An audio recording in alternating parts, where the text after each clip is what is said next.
in 1992, I was diagnosed or told I had a mammogram with a biopsy requirement. And the surgeon told me I'd be in the hospital within 2 weeks.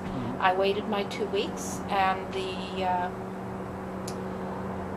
doctor's office hadn't called me, no one phoned me, so I phoned the booking girl in the hospital to see exactly what was going on, like when is this procedure going to happen. The surgeon didn't know the date, my family doctor didn't know the date, and the booking girl told me that they hadn't even received the order yet to book me for a biopsy. And this was after you've waited the 2 weeks already? After I waited my 2 weeks, which the surgeon told me I would probably be in within the 2 weeks. Right. Okay. And they told me, the booking girl said, no, that they have a policy of 5 or 6 weeks to get in before, and they hadn't even received my order yet. Wow. That I was on the list. So then I thought, gee, this is October. So now we're getting around the first part of November, and I knew then 6 weeks would bring it till Christmas. And you know what happens at Christmas time, the system closes down just about. In fact, I can safely say they really do. And then after Christmas, there's going to be all these catch-up people that will have either more serious conditions or bigger priorities or whatever. So I knew it would be at least 3 months before I'd get into the hospital. Wow. So I phoned the Mayo Clinic and asked, is it reasonable? They said, absolutely no. And so that's how I got to go to the Mayo Clinic. I phoned them on a Thursday at 1 o'clock. They wanted me there Friday morning. I said I couldn't make it Friday. The plane's already left. They said, be there Monday. So Monday morning I'm there. They do a general look at me and say yes.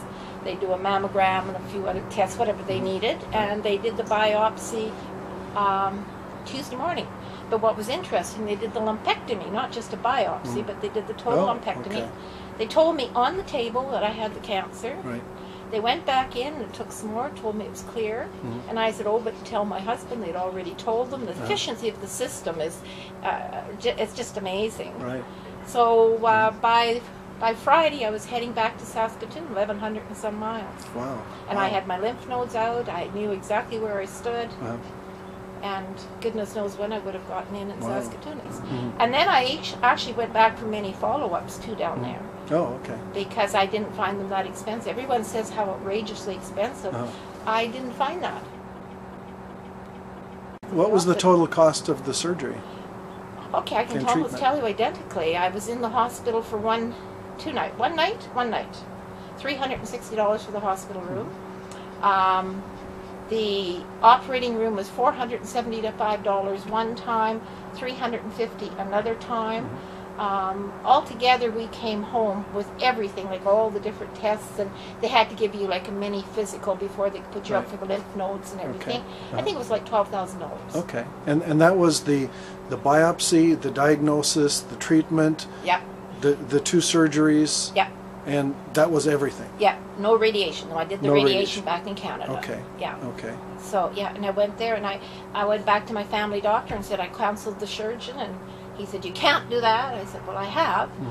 How can you? And I said, because I've got it done. 1 week later, I'm back at his office, and he said, you can't have it done. And I said, yes. And what's more interesting was this particular doctor, when his wife got breast cancer, phoned me to just see what the system was like down there. And I thought that was impressive. For me, it was impressive. I felt I didn't make the wrong decision. So in retrospect, you feel that spending $12,000 of your own money could quite likely have saved your life? Absolutely. There are a lot of people that criticize the American system because it's more expensive, but that extra money buys the greater technology. Yes, but they talk about it being more expensive. My room at the Mayo Clinic that I had at the hospital now, I can't remember which hospital I was in, because St. Mary's is one. I wasn't in that one. I was in the other one at Rochester, Minnesota. Right. And my room was $360 for the night. I had my own television. I had stereo speakers. I had my own phone. I had a push button to the nursing station 100% of the time. My husband phoned me that night after my lymph nodes were out about 8 o'clock, and he said, my gosh, the hospital just phoned. And my my stomach just went to the floor because I thought, oh my God, what's happening? What's going wrong? And he said, oh no, they just phoned to make sure you were okay. If we understood what happened to me today, if he understood, and was there any questions or problems? Now my mother was waiting for open heart surgery in Saskatoon at the time. She was in I was in a 2-bedroom. There was 2 beds, but we each had our own TVs. Right. My mother was in a 4-bedroom. And they said her room was $600 a day. So I'm not just sure that the American system is more expensive. I think we just don't know what's going on here. Right. Because when I inquired to find out, I was shocked. Or in Red Deer, Alberta, when we were there visiting, went up to the hospital and they had people from Quebec and out of Canada. The room was like, I can't remember, it was $1,240 or $1,400, but in that price per night. Wow. Well, there isn't a place in the United States that I paid for a general hospital room that much money. Right.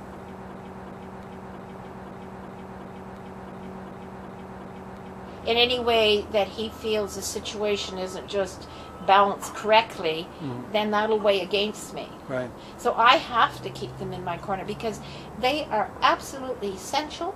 They are if someone said to me the most important people in my life outside of my family is my family doctor and my pharmacist. Those are the two critically essential people. So I don't want in any way for them to feel that I don't respect them or like their knowledge, or it's not that. It's just that they have to work in this system, and if the family doctor, he doesn't want me there suffering, he wants me in, but he can't do anything right now if they're not calling. I mean, it's out of his hands. So you feel that for the most part the doctors in Canada are perfectly competent? I have no qualms with the doctors here in Canada at all. All I can say is that they're when you talk about the American systems, they have more money, so therefore they can have later technology, they can have different things, so that's an advantage. But no, I'm not unhappy with what we've gotten. But the system itself is needs a lot of shaping up. Right.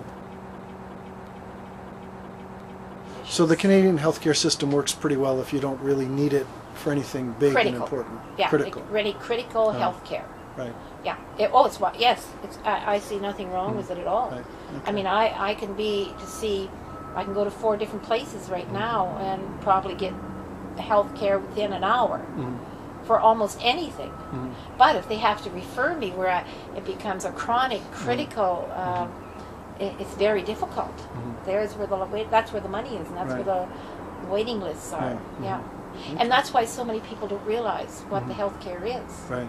Because they're not in it. I mean, they think because they had a baby and because my husband had an emergency appendectomy, well, fine. Went wonderful. It was wonderful. Right. But not everybody needs access to chronic specialty acute care. That's right. But you can't get it, and I don't know how come they're so difficult. I just don't know. I really have no explanation for it. When I had breast cancer and I had to wait for 3 months, that was like a death sentence to me. It really was. You know, with the possibility that you could have cancer, and what's it doing? I mean, to me, it's a death sentence. MediBid is about providing access, quality, privacy, and choice in healthcare. It's not about doing a diagnosis. It's just giving people options and that's what we need. Choices. And that's what we need.